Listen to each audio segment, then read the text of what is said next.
that is watching my channel. Today's episode is episode 99. That's right. At episode 99 episodes, I've got over 20 subs now, some new followers, and I really appreciate you tuning in to listen to what I have to say. As you see on the screen, this is Shadow of War, Lord of the Rings. I loved the first game, had it on the Xbox 360, never really bought it on the PS4, and I have the new game. The new game is actually brought to you by Monolith and was on sale for $19.99, and I had to take advantage of it. This is version 1.16, and I want to talk about episode 99, and today's actual episode title is Shadow of Microtransactions. That's right. You see, Monolith, as of July 17th, took out the entirety of the store that was on here, even no longer being able to use real world money to buy gold or loot boxes, and all that stuff, because not too long ago they talked about how it basically messed up the Nemesis system. Because the Nemesis system is designed to where you can get, in this game, unlike the first game, you can get allies and enemies from the orcs. And the enemies, you fight, and if they beat you, they go up in rank, they get tougher, yada this, yada that. It's a great system, a really, really cool system, and it's very, very cool. And they did a good job on this game. This game has a Diablo-style loot system now. There's a lot involved. You can put gems in your weapons. There's so much stuff you can do. And the little bit that I've played of it, it's pretty amazing, and is much better than the actual first game, which is kind of crazy since the first game was so good. Now, I want to talk a little bit about them removing these microtransactions. Now, some people think, hey, Monolith's already made their money since this game came out. The game came out already. They already made their money from it. They're only taking them out because now they don't have to like the thing. I think they were trying to do the right thing, considering that it was messing up the Nemesis system. Yes, they recognized this, and I think they knew about it going into it, but with the microtransactions in the store gone, now the game is just solely relying only on in-game everything with its monetization and all that. I applaud Monolith for doing it. I think it could have been removed sooner. But I don't really think there was like the ill intent. I think when Monolith sat here like other game companies and they brainstormed what you could do, hey, if we put this store microtransaction stuff in there in order for people who just want to kind of circumvent that process, hey, we're going to do that. We're going to put in this microtransaction loot box based thing, and I really think they felt like there was some gamers out here who were not going to want to devote the time, energy, and effort into making that game, making the game how it should be, and play it and grind and go crazy with that, where it's going to take hundreds of hours to get through the game. I also feel like that they were trying to cater to two different sides. I think removing the transactions was the best thing they could have done for the game. Removing the store, because they realized, because in the first game they didn't have any of that either, and the game was a huge success. I'm getting kind of tired though of companies, regardless of what they're spending. If they're spending $100 million on a game, if they're spending $150 million to make that game, that they have just, and I talked about this in an early episode, having no confidence in their own game to sell the copies that's needed. But you would do that if you would just give us what we want, and I said that before, so I'm not going to beat a dead horse about that. Fellow YouTubers Yang Yao had talked about this, Jim Sterling had talked about this game, and even Angry Joe had talked about this game. And now that stuff's been removed as of July 17th, which is only a couple days ago, I really like the fact that it's been removed, especially since I just bought the game yesterday. And so on the 18th, I had it, and I want to talk about, I think it's interesting that I finally bought it the day after they finally took this all out. So I didn't have to deal with how it upset the balance of the game with the Nemesis system. I got what I wanted to do. There's a couple story expansions. Shadow War is a great game, and I think it's even better now that they have removed these transactions and done what they had to do to make it happen. By the way, today's episode is brought to you by Beer in the Throat.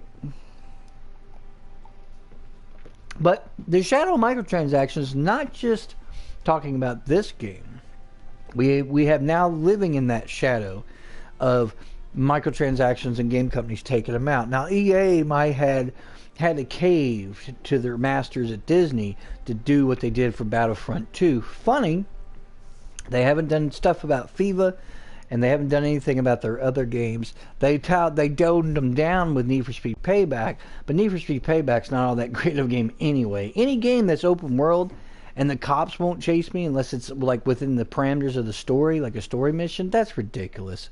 Because Need for Speed Rivals has the cop chases, either the NPCs or actual real people. Why take a feature out of the game? The hell if I know. It makes no sense. Just play the Crew 2, you'd be better off. My point is that these transactions, I think a lot of companies going forward are going to look back at the debacle that was this game, Battlefront 2, and a few others, and I think they're going to really fine-tune, and we're not going to be as pervasive. They may find some other reasons to do it. A perfect example is Treyarch. Those motherfuckers at Treyarch decided to say, hey, for Call of Duty fans, if you buy $50 season pass, then you get all the other DLC that's with it. But you are not allowed to buy the DLC in separate things. And I think that is absolutely ridiculous, and they just want their money with tax about $120. That's ridiculous. You can't sit there and say this is for the hardcore fans. No, this is for you CEOs who want a bigger wallet. It's nothing to do with Black Ops fans. That's the truth. We are living in the shadow of what has happened with the microtransactions, which is why game companies like EA are really walking on eggshells when it comes up to this Anthem thing. Come to find out, everything in Anthem is going to be cosmetic. Doesn't matter what it is. And that if they're going to literally try to put this game out where you're not having to spend a tremendous amount of money. I look at games, though, from a subjective point of view. It's one of the reasons that I don't like review games. I can review a game, and someone might not like my review because they're not into that type of game. I'm telling you all that this whole microtransaction thing, I am very happy that it is now starting to kind of taper off, and companies are basically saying we have to be careful going forward. We could have a complete and total failure of this game like Star Wars Battlefront 2, which people are playing it. Obviously, I'm always able to get into a match, but it didn't sell like it was supposed to. Shadow War sold very well, but it didn't sell like it was supposed to because of the fact that you could spend a bunch of money and circumvent the entire process of the Nemesis system, which is what the game is built around. It's its core feature and function. And I think it's a real shame that it took months for things to happen. I believe that game companies out there could do it much faster. Yes, they waited about 6 months to finally get it all out of there. So I don't know if it was like their parent company was trying to say, no, what W was giving Monolith a hard time and said, no, don't take them out just yet. Don't take them out. Maybe we can do something else. Or maybe they just did decide to wait. I don't really think it was intentional for them to go, hey, we've made all of our money now off of it. We got our dividends back, so now remove it from the market. I don't believe so, because if that was the case, other companies would follow suit. I really feel like that they did it once after they thought it was a good idea, reevaluated the game, and realized, wow, this really screws up the entire system of the Nemesis system. And yes, they might have feigned a little bit of ignorance in there. I believe they knew it did. I just didn't think they knew it to the extent of what you could really do if you just decided to spend $100 on the game and be like, yep, got everything I need, don't need the Nemesis system. And I really felt that way about the game, honestly. I think that that's exactly what they were thinking, and it's a real shame that it took that long to get to that point. I'm not the type of person that wants to get into that whole they knew, they just waited. No, I really don't think that. Monolith has a good track record with their games.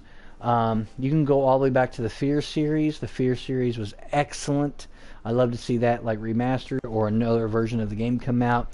They have done a good job with many of their games. Monolith has been around a long time. I remember even playing some games on theirs on the PC, like Mobile Suit Shogun or whatever the hell it was called. It was a great first-person shooter, mecha game. They have a good track record. Monolith did the excellent Xenoblade Chronicles or whatever on the Wii U. Amazing open world RPG. Really, really, really enjoyable. So what I like to say is that these microtransactions that we are living in the shadow of, it is very good that companies out there are walking on eggshells, taking everything not with a grain of salt, knowing that if you piss us off, we're not going to buy your game. We're not going to support your game. What you think you're going to do or happen is not going to happen, and then you're forced to remove features from your game because you didn't do it right. Now, I feel like Activision is going to be very slow to coming to that realization because, they're trying to still do what they always do. But I think eventually people will get tired of their shit too.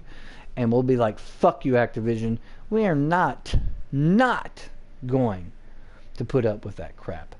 Beer in the throat. So my point is, I think that we as gamers had our say and we had our voice and we made them look up and say, wow, like we can't always get away with that greedy bullshit.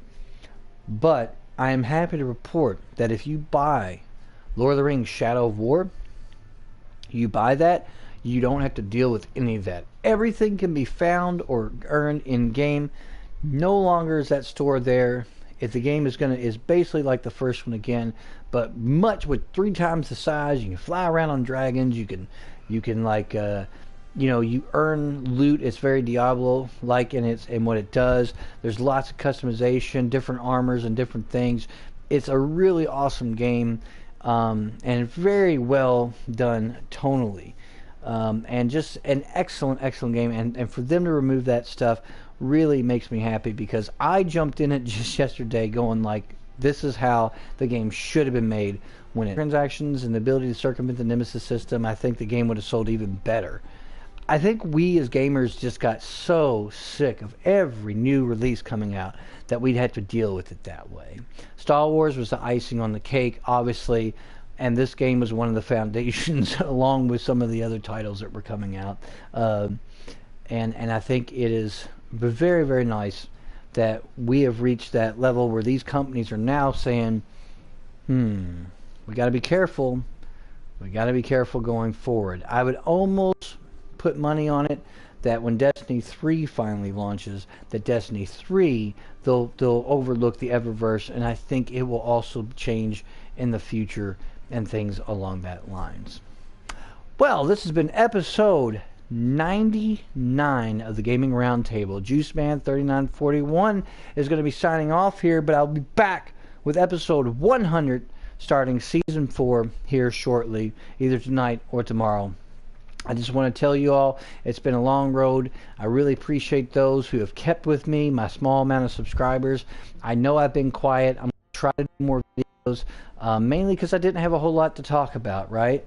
Just get bogged down with different things in my life, work and such, and being in a relationship, a lot of that takes work too. So when I come home, sometimes I just don't want to make a video, but that's not fair to you all who do watch my channel. From the first person that subscribed to my channel to the 21st that is on there now. I want to appreciate the people who have been following me now. I want to give a special shout out to my friend Doug, the lead guitar player of Since Anaheim. Since Anaheim, look them up on Spotify. They have videos on YouTube. Their album's out, an EP, and they are a great band, a punk pop band. Excellent music. These guys are young, they're driven, they're hungry, and they have a great sound. So please check them out. And as always, gamers, good gaming.